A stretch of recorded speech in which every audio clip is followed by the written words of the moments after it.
How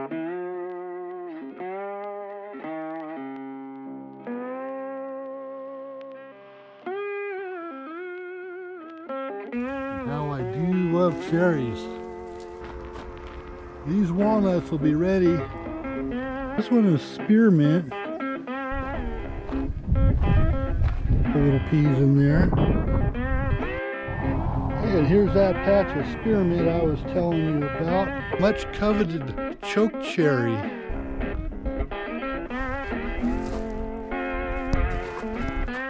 And we've got some elderberries too. Yes.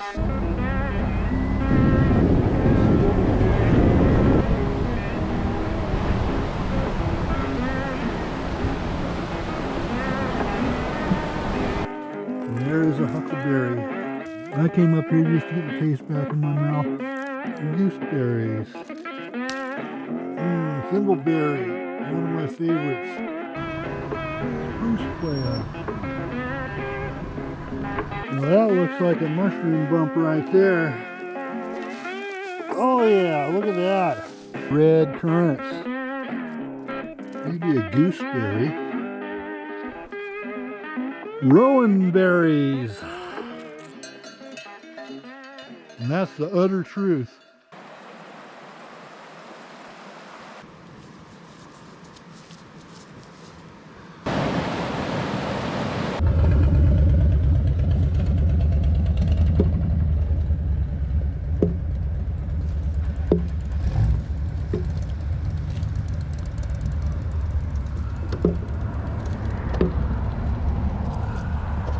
There's some wild chicory.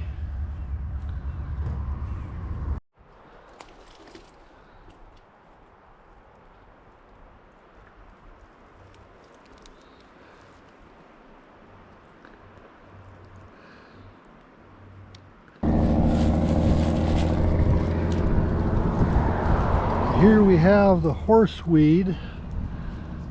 This plant is good for making bow drills after you dry it out. When roadside foraging, keep an eye out for cattails.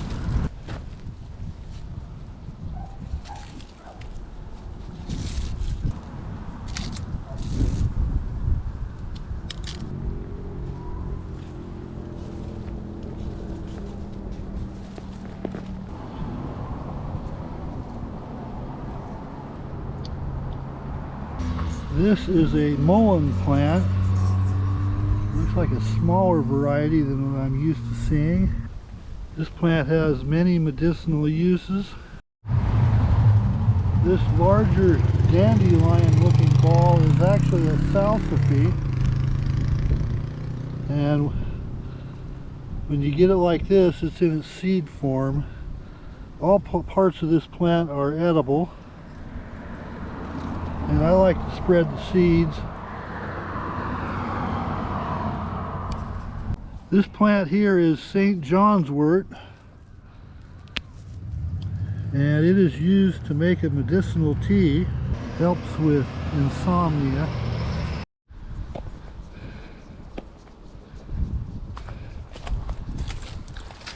And we have more blackberries. This patch is just about done.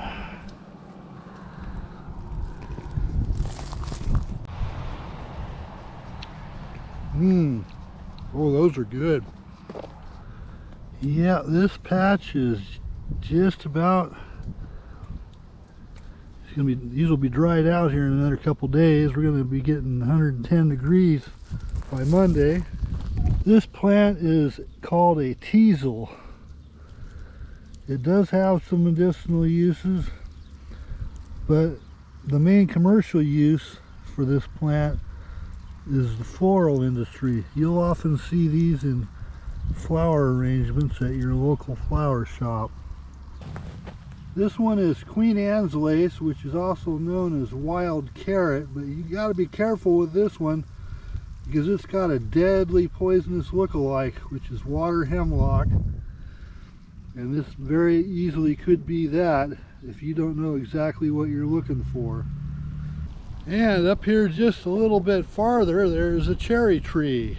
growing along the side of the road. That's one thing I really love to find when I'm doing roadside foraging. But first, let me show you these rose hips. These won't be ready to harvest until probably around October.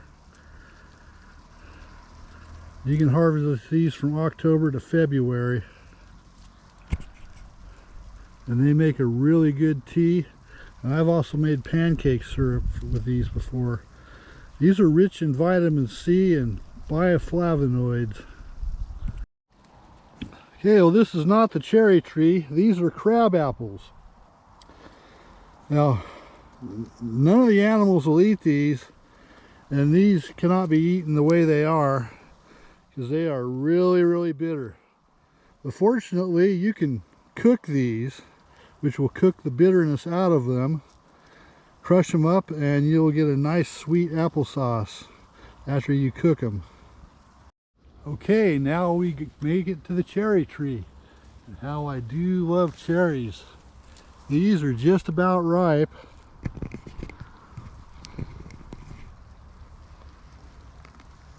And here we have a walnut tree. These walnuts will be ready around November, and they will fall from the tree, and I will be able to pick them up off the ground.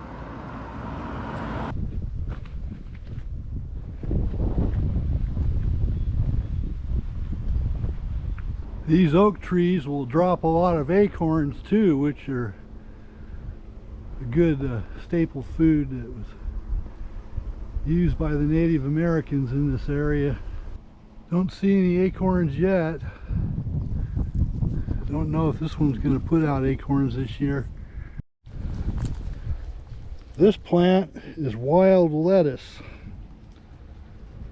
This can be used to make a pain remedy, which is comparable to opioids in its effect.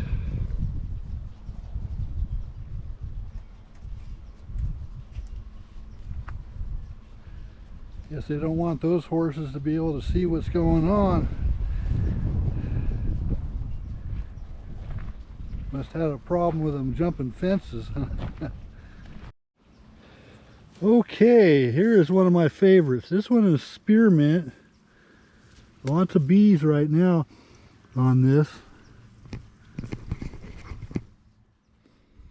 Yep, definitely spearmint. This is what I came for.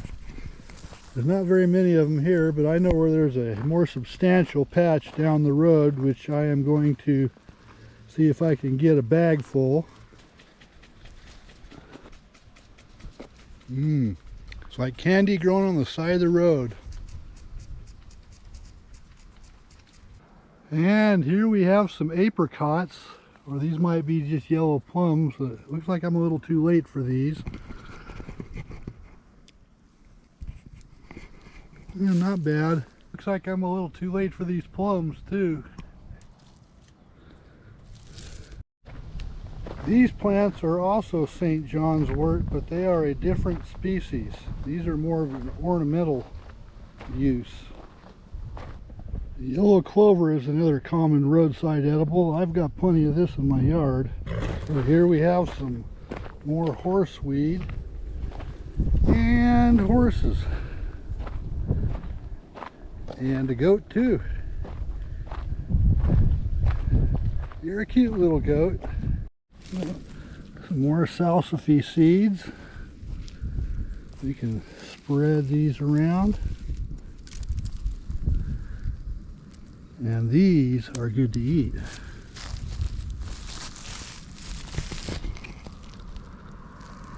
Here we have some vetch, also known as poor man's peas. I don't know if these peas are ready to eat yet.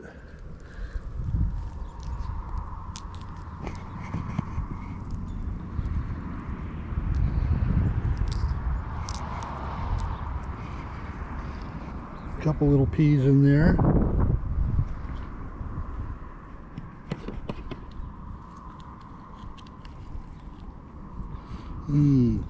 They do really taste good. You should not eat very many of these, but it's okay to have a nibble or a handful every now and then on rare occasions.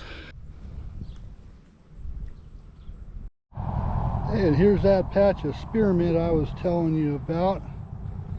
Boy, they sure are loaded with bees though. I think I don't know if I want to grab any of these right now. Maybe I'll grab a few. Hope I don't get stung.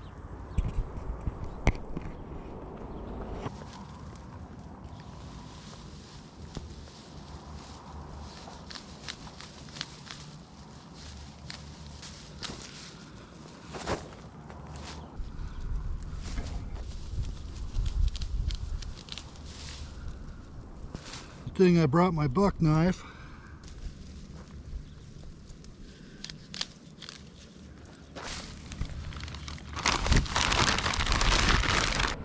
Well, that's all I'm going to take from this roadside patch. I'll leave the rest here to spread and propagate. This will probably be enough to last me a year.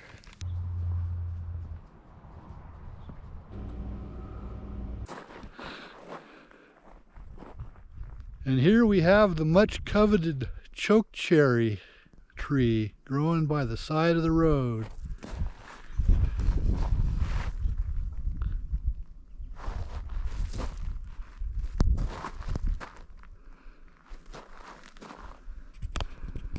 This is a massive chokecherry patch. It goes all the way down the hill there. And we've got some elderberries too. Elderberries. The elderberries are good for making wine, jam, and syrup. And that's what I do with these. I pick the clusters and I remove the berries using a fork. Yes. Now then, my next stop on this adventure will be a major elderberry patch.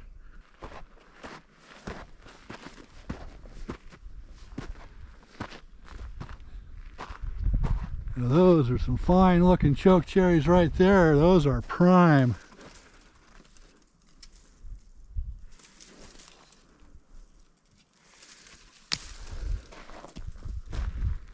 Prime chokecherries. This one tree right here is pretty much all you need. You can make batches and batches of jam with just this one tree. Going wild out here in the forest. More elderberries.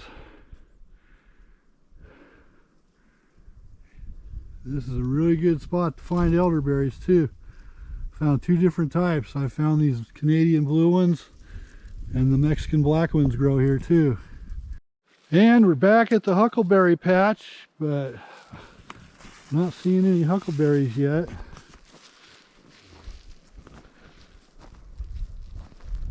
It is probably about a week too late for the last of the strawberries. And here is the coyote mint, which is a species of monardella. It doesn't look like the monardellas bloom this year though. And there is a huckleberry. A singular lonely huckleberry for me to eat. Mmm. Mmm. I came up here just to get the taste back in my mouth.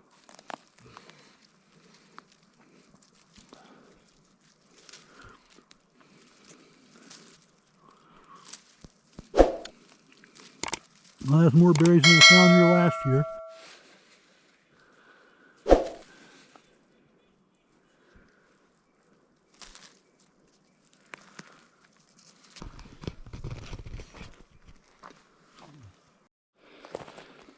Yeah, I'm not really seeing enough coyote mint to make me want to pick any.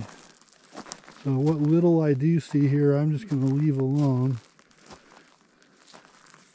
And maybe give it a couple years in here before to drop some more seeds.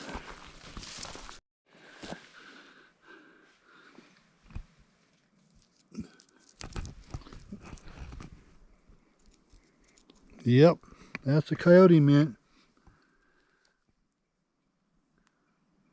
It's a mountain monardella. There's some white snowberries, but these are poisonous. Well, no, not a whole lot of huckleberries here. But I did get a good handful or so to taste while I was here, and now it's time to head over to the chanterelle patch. It's kind of early for them, but there may be one or two popping.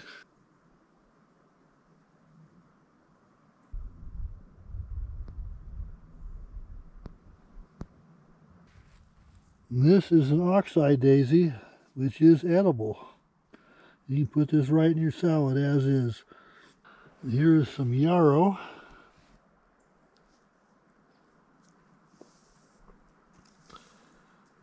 You can make a tea out of this, or it has a lot of medicinal purposes. I talked about this in a previous video when I came up here last year. I will link that video in the description. And here we have some fir.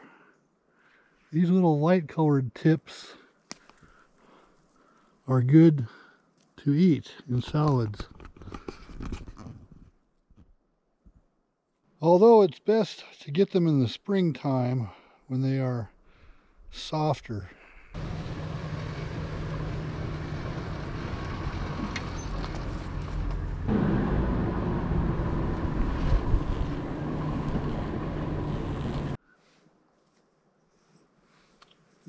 Thimbleberry, one of my favorites. Oh.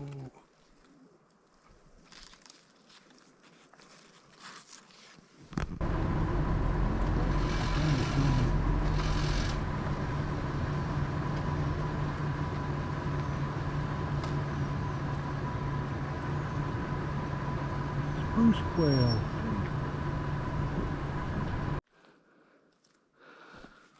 Well, that looks like a mushroom bump right there. Oh yeah, look at that. Nice.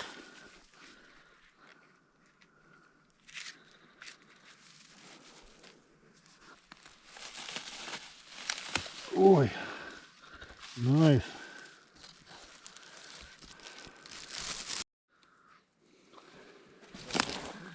See, this is what I'm talking about right here. Oh, look at that. Yeah. Oh my God.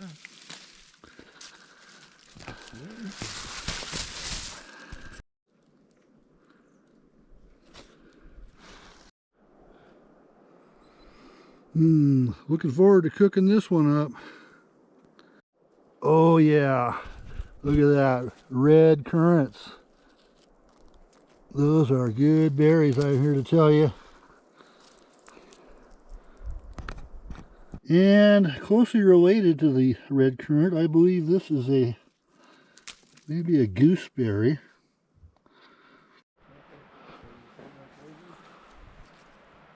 Rowan berries. You can eat these, but you must boil them first. Cook them well.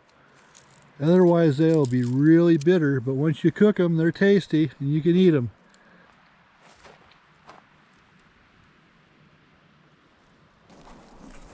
Boy, there's a beauty right there.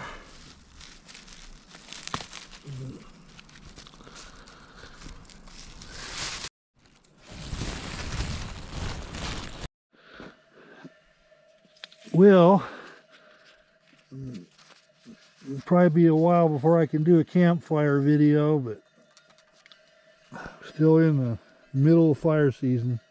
Looking forward to it though. This is a nice camp spot right here. That metal clanking sound you're hearing right now is cowbells.